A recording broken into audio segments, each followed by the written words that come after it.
Hi guys, so as you all know I absolutely love Warhammer 40k kill teams, and yeah, I've got quite a few now. I think I've got about 9, and as you can see I like to make these little display cases as a great way of, well, funny enough, displaying each kill team, as well as obviously a nice convenient way of sort of storing them. And my aim is to make a display case for, well, all my teams. These boxes are nice and stackable, they have magnets in, which is pretty cool. And they all start from this, the sort of simple MDF box. And I used to cut the MDF with a blade, but now I've got this lovely new little toy, and it's this. It's an engraver, laser, cutter, doobry, what's it thingy. There's a link in the description, guys, where you can get one of these. So I was recently sent this a few weeks ago.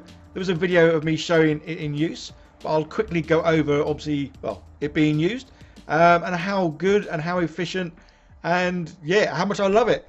It's one of those things that I never knew I wanted, but now I've got it, it's like, yeah, it's awesome. Best thing since sliced bread. So yeah, obviously this thing can obviously engrave into things, but my main use for it will be sort of obviously cutting MDF sheets, just because as much as these MDF sheets were easy enough to cut with a nice sharp blade, the edges were never, well, they were never too neat and crisp. But obviously this little laser thingy, cutting them out, yeah, as you can see, these are lovely and straight edges, nice 90 degrees and all the rest of it, and yeah, make it so much easier to make a nice sort of box.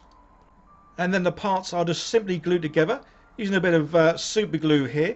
Sometimes I use the old Gorilla Glue, which is pretty cool as well, but it does take obviously a lot longer to dry. So yeah, a little bit of super glue and get a nice sort of instant bond. As I say, because these are sort of nice flat clean edges, this goes together so quickly and so easily. The two boxes I previously made, because I'd cut them, there was quite a lot of, well, little gaps here and there where my cuts weren't as straight as they should be, and I ended up using a lot of polyfiller afterwards just to sort of seal any edges. But yeah, these boxes, as you can see, absolutely wonderful. So this display box is going to be from my Plague kill team. I recently 3D printed them and painted them, and as you can see, I always wanted to do a slapchop style painting, but without the contrast paint. So these purely are primed in black, dry brush grey, and in dry brush white. Just because I wanted them to have an eerie, undead space sort of vibe. So I'm theming each display case around the kill team that's obviously in it. And as this one, I say, I want it to be like an undead space sort of theme. That's why I'm going for, well, some space tiles, space terrain, space walls, yeah, space stuff. And that's why I came across this one. And I came across Precinct Umber over at Dragon's Rest. There's a link in the description, guys, to where you can get all these files from. And then it's a simple case of downloading the STLs, taking them into my little slicer, and then printing everything out on my Anycubic Photon Mono X. And this is what I've got. So I have adapted the parts quite a bit. The main one I think I've probably done is the thickness. I have gone for just 2mm in most cases, especially these floor bits, and obviously cut out some circles in the middle. Well, didn't exactly cut them out. I took the file into Tinkercad, really sort of simple, easy 3D software. Well, it must be easy because I can use it. And yeah, obviously in that you can adapt things, take things out, cut things and all the rest of it. So yeah, cut out the circles, obviously the same size as the base of my little figures. And then yeah, simply a case of gluing everything in place. This is where obviously I tried to measure everything I needed, sort of to make sure it would fit exactly. There's a few bits here and there that, well, they're a couple of millimeters short, but I think that's because sometimes I'd rather go a little bit shorter so the thing fits in, rather than obviously too big, and yeah, it just doesn't fit at all. Yeah, so these back pieces I did them the wrong height. Again, simple maths, and I got it kind of wrong. So there's a little bit of a gap at the top, but not to worry, as you'll see in a minute, I do then print out another piece just to sort of cover that up. But yeah, nice and simple, nice and quick, nice and easy.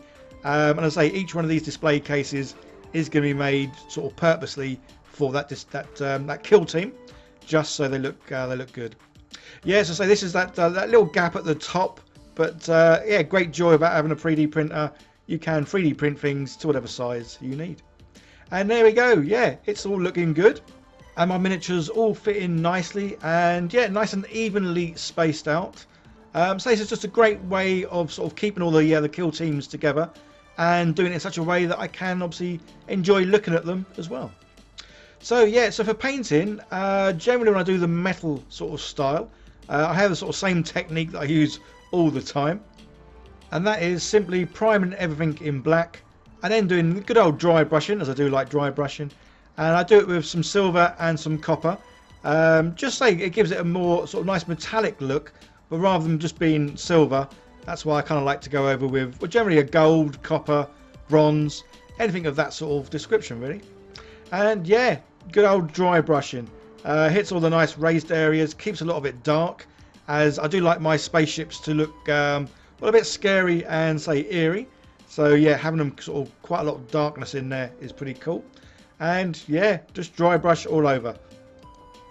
And then going over the copper.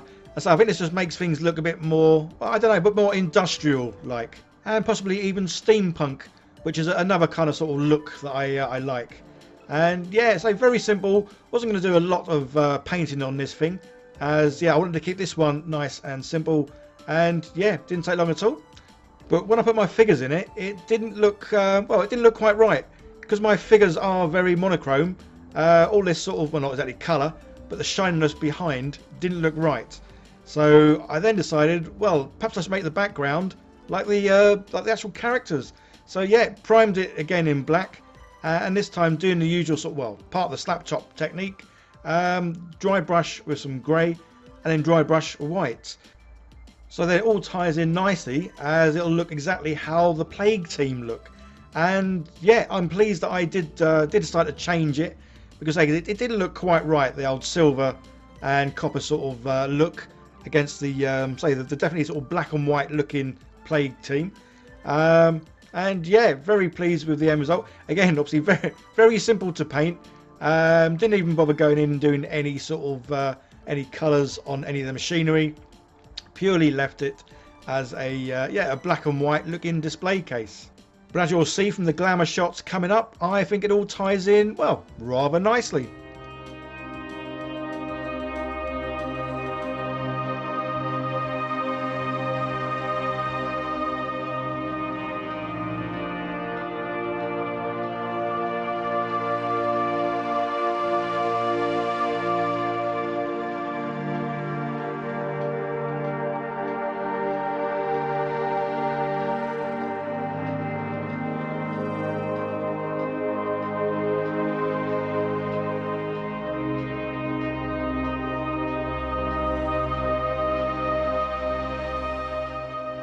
And there we go, a nice simple display case, but yeah, a great way to sort of store them and keep them safe. Let me know in the comments, guys, which kill team you think I should get next and paint up, and obviously make a display case for. As well, eventually I'd like to get all the kill teams, just because, well, I love them. Before I go, just want to say a big thank you to all my lovely patrons for helping support the channel, as well as my sponsors, Easy Roller Dice and Any Cubic. As without their help, I may not be able to keep making as many videos as I do. So cheers, guys. If you want to help support the channel and become a patron, there is a link coming up, and there's a link in the description. Okay, guys, that's it. Bye for now.